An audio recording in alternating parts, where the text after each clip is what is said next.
Basuze mbifuriza ibihe byiza mwebwe mukomeje kudukurikira, mukomeje kwa natwe makuru ndetse n'ibiganiro bitandukanye. Ndizera neza ko mukomeza kugenda mugubwa neza. Ikaze. Uwitwa Afsa Karenzi ni umunyarwandakazi yagize ati umugenzacyaha Theotime wa RIB mu rwego rw'igihugu rushinzwe ubugenzacyaha kuri headquarter niwe wakiriye ikirego cyanjye ku itariki ya 5 z'ukwezi kwa 3 2022. Ati nanditse kuri Twitter kubera ko aho kuntabara ahubwo yanteje Sadate Munyakazi yahoze ari umuyobozi w'ikipe ya Rayon Sport akamera nabi cyane. Ati iki gitondo nasabwe gusiba ibyo nanditse, niba nshaka ko bandenganura nabikoze, sindi umwanzi. N'amagambo uyu mugore wavuze yuko Sadate Munyakazi ashobora kuba yaramuhoteye cyangwa se yaramufashe ku ngufu yagiye agarukaho. Hanyuma Sadate ntabwo yaje kuri pfana, yaje kugira icyo avuga. Yagize ati ariko naba ndinde uregwa aho gukurikiranwa bakanteza uwandeze. Ati u Rwanda twaharaniye ntabwo ari urwo. Iyi akaunti ntekereza ko ari fake ku kigero cya 99.9%. Ati nzira twahisemo yo kuvuga ukuri yo ubwayo ni urugamba, kandi ku rugamba uhura n'abanze gusa, guhura nabo ntibiduca intege. N'amagambo ya Sadate Munyakazi. Hanyuma yagize ati niba uyu muntu anabaho, ati 0.01% ndahamya 100% ko nta hantu na hamwe tuziranye cyangwa twahuriye. Ati icyita rusange niyiziho nuko abankunda bankundira ukuri n'abanyanga banyangira ukuri, kandi buri wese aho ahagaze biba ari bibi cyane. Ati abanyangira ukuri ntimudohoke kuko nanjye nazadohoka kukuri. Agize ati umuntu wagize reaction kuri iyi tweet ya Sadate Munyakazi wagize ati nyamara nushaka ureka amashagaga ushyire baro hasi, na ibyo kwikomeza byo ubireke, ahubwo umwegere murangize ikibazo wa babiri, bitari ibyo urasangayo ndimbati ati mba nkwambuye. Undi yagize ati yasubiye bundabunda ati mu bihuru, ati mureke ntaguteshe umutwe, icyo nagumye kubona nuko tweet yose akoze asebya u Rwanda ahita ayisiba. Undi ati kuba wamureba urumva hari ikinego kirimo, ko wamubona ukaba wanamenya impamvu, cyangwa se ni bya bindi byo kuremera byo kuremera bamwe birimo bibaranga. Undi ati Sadate we noneho ahaho ndakuvuganira kabisa, mfite amakuru y'imvaho. Undi yagize ati uyu se wa wundi uvuga ko wamuhoteye icyaha n'ibimenyetso, ati kuko yiyemeje kugaragariza hano, ati akababaro ati kuruta uko yakageza mu rukiko, natwereke ibimenyetso ati ko wamuhoteye, ati tubakize RAM test, naho icyaha cyabereye n'umutangabuhamya cyane. Undi ati ese ubwo uwo mugenzacyaha avuga witwa Theogene we abaho, ko nzi ko ba Theogene ari nka magana hano i Rwanda. Ati gusa ariko akantu undindagiye ati kukuri, ati biba bigoye kubihamya, ati kuko burya hari n'igihe twe nk'abantu ari nibyo twita ukuri kandi bihabanyira ko, ati Rurema ashima ijambo ukuri ni iki. Ndagize ati soma neza yanditse Theotime. Undi ati nawe muvandireka nabo menya tuzahura nabo kenshi, kandi menya buri mbwa yose ikumokeye ugiye uyikubita ntiwazagerera iyo ujya, ati mu gihe uzayireka zikamoka wowe ugakomeza urugendo rwawe. Undi ati rega bwana Sadati ibi byakurangaza niba ntacyo wikeka, ati kuko wowe intego ye ni ukwamamaza akaunti ye, kandi iri kugerwaho. Ndahamya ko n'aba followers ati biwe biyongereye, ati ibintu byateye, ati koko ngo barampote kweli. Undi ati bwana Sadate reka kiriya kigarasha, ati kirashaka kugutesha umutwe gusa. Undi ati uyu muntu mwihorere brother, ati ntakumarire isukari rwose, ati ahubwo ndumva wamushyikiriza inzego zibishinzwe niba ari kuguharabika. Undi yagize ati iminsi y'igisambo ari 40, ati bararya bari menge, igihugu nikitabahana Imana izabahana. Ati rekana n'abanzi b'igihugu ukomeze kuyibakire urwakubyayo. Undi atari komani, ati mwaraduhagurukiye kwere. undi ati Sadate uyu muntu arashaka abafollowers ati ikibazo nuko atangiye kototera na RIB. Ku mugabane wa Afrika amatora y'umukuru w'igihugu muri Somalia azoba igenekerezo rya 15 ku kwezi kwa gatanu hari haheze umwaka urenga ico gihugu kidashobora kuyatunganya nkuko ikirangamisi co mu ntango cabitegekanya.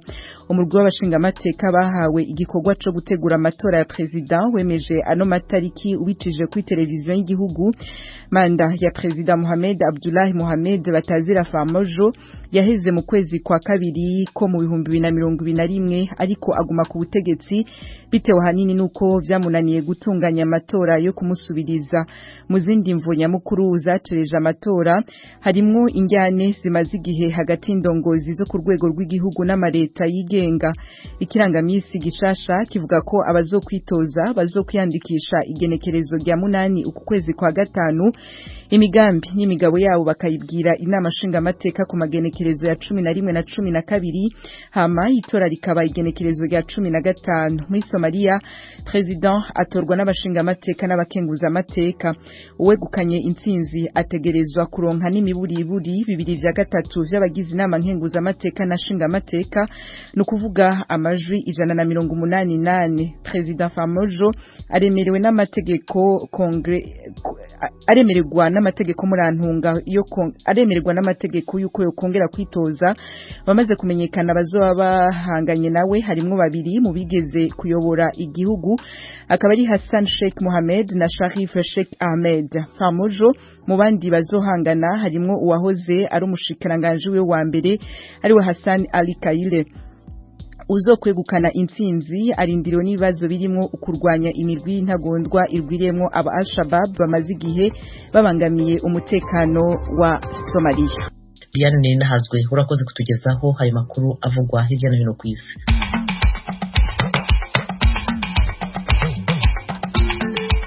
Nshuti bamwanye bijwi rya Amerika mu kanya turajya mu karere k'ibiyaga bigari bya Afrika. Mu Burundi abaturage barinubira inzego zishinzwe gufata ibyemezo ku biciro bikomeje kuzamuka. Ubuzima buragoye cyane mu gisagara cya Bujumbura muri rusange ni nka byose kubera ifungurwa amabisi n'amazu abayafise baradusa. Kwiyunguruza biragoye nta sukari nta bitoro bihari nta sima ihari byose birabuze. Abo ni bamwe mu Barundi batishimiye ibiciro by'ingendo byazamuwe. Mu Rwanda Bamporiki Edouard wari umunyamabanga wa leta muri Minisiteri y'Urubyiruko n'Umuco yahagaritswe ku mirimo akurikiranyweho ibyaha bya ruswa. Impunzi z'Abarundi hafi 95% mu nkambi za Nduta na Nyarugusu muri Tanzania ntibari bikingiza virusi ya corona. Izi nkuru hamwe n'izindi ijwi ry'Amerika yabateguriye ni mu kanya ku buryo burambuye nimujye kure.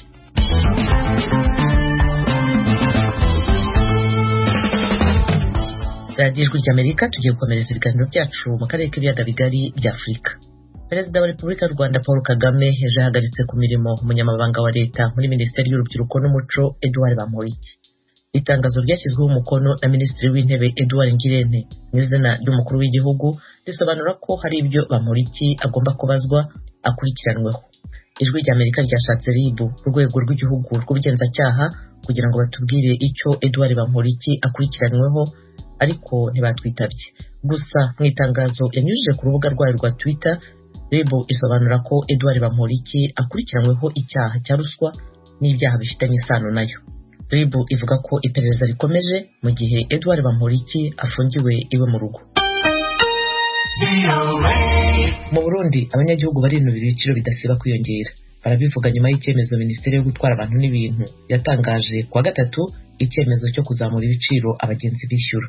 Ni inkuru ya Thierry Ndayishimiye. Iyi myidogo y'abanyagihugu mu Burundi ishimikiye ku ngingo yarayifashwe n'ubushikiranganje bw'ubudandaje hamwe no kunguruza abantu n'ibintu yerekana ko ibiciro byo kwiyunguruza byadugijwe haba mu gisagara ca Bujumbura ndetse no hagati mu gihugu. Ibi biciro ugereranije n'ibyari bihasanzwe, ibiciro byo kwiyunguruza hagati mu gihugu yiyongereye ko hagati y'amafaranga 500 n'igihumbi y'amarundi, mu gihe mu gisagara ca Bujumbura no ku nkengero zaco hagiye hiyongera ko amafaranga 100 n'ijana na 50 kuyara basanzwe. Abanyagihugu bavuganye n'abakunzi b'Ijwi ry'Amerika berekana ko babuze epfo na ruguru kuko uko bukeye uko bwije babona ubuzima burushaho kuzimba. Baratutse ibintu byose, abakozi bakoranaho imishahara iteka iraduka, numva ubuzima buragoye cyane cyane mu gisagara cya Bujumbura. Muri rusange ni nka byose kubera ibifungurwa, amabisi n'amazu abayafise barayaduza, urumva ibintu byose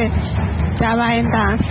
Kwiyunguruza biragoye, nta sukari ihari, nta bitoro bihari, nta sima ihari, ibintu byose birabuze, hanyuma bagaca batuza ibiciro kandi byose birabuze. Kuri ico kibazo kandi hari abanyagihugu abakunzi b'Ijwi ry'Amerika basenze bamaze ku murongo hafi amasaha 3 mu gisagara ca Bujumbura. Abaridoga bavuga ko uretse kuduza